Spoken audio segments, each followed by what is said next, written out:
All right, so last section we talked about one-to-one functions, and they have inverses, and those inverses are functions. So now we're going to talk about a special one-to-one function, lots of common applications, called an exponential function.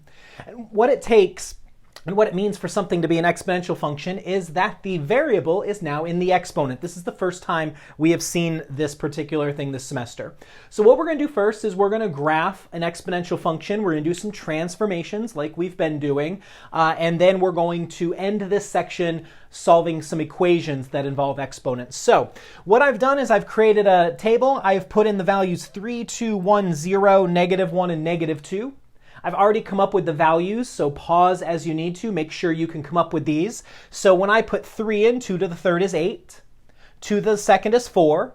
2 to the 1 is 2.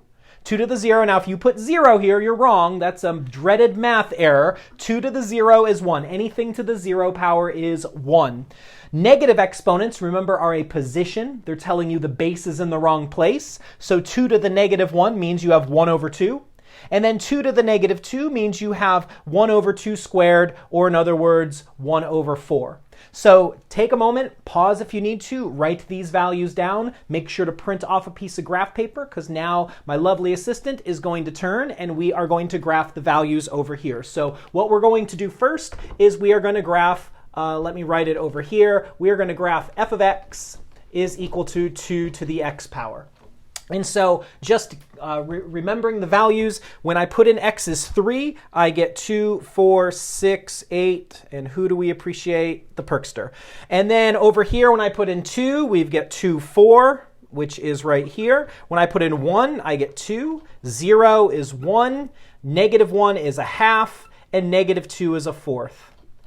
Once again, very similar to the reciprocal function we talked about a few videos ago, there is no power that I can put in that I will get 0.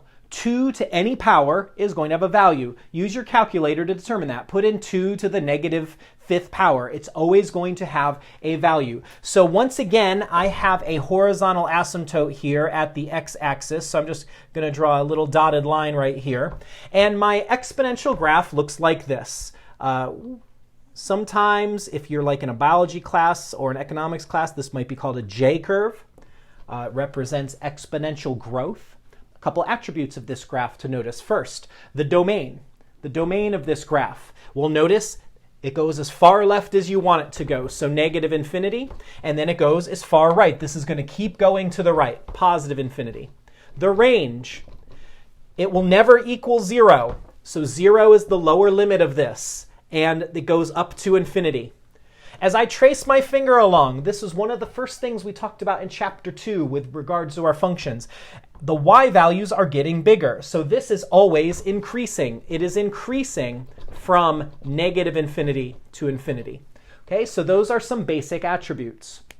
Just a couple more quick things with this. Again, every time we've had a new graph, we have done our transformations with it. So what I'm going to do next with this graph is I am going to go ahead and first do this. Let's say that I have g of x and I put -2 to the x. Well, again, hopefully you're thinking this through. What does the negative in front do? It says make all of the y values, make all of the 2 to the x values, those y values, make them negative. So I'm going to do that. Instead of a +8, I'm going to have a -8. So down here. Instead of a +4, I'm going to have a -4. Instead of a +2, a -2. +1 becomes -1. +0.5 becomes -0.5, +4 becomes -1/4. So we get this reflection. Oh, that is lovely. We have seen that before, okay? We've done reflections before. So what I'm trying to show you every time we do a new graph is those things we learned in chapter 2, translations, stretching, shrinking, they do not change for any of these graphs. One more, because I think we can do it and it'll still look fine right here.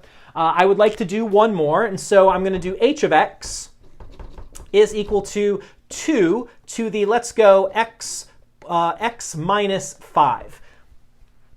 Well, think to yourself, what happens when the -5 is done directly to the x up there in the power? This is going to move the whole graph right 5. Okay. So since it's moving left and right, that horizontal asymptote is not going to change. The x-axis is still going to be the asymptote. All I'm going to do is I'm going to take all of my x values, I'm going to move them right 5. So this, instead of being at x is 3, is going to be at x is 8. So 4, 5, 6, 7, 8. So right about here. This, instead of being x is 2, is going to be 3, 4, 5, 6, 7, right about here. Instead of x is 1, this is going to be 2, 3, 4, 5, 6. So right about here. Instead of 0, we got 1, 2, 3, 4, 5.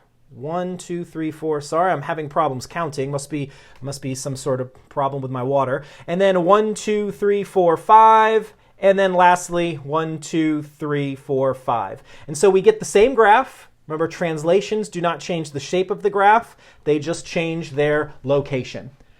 That is my exponential. Has a base of 2, so it is an increasing graph.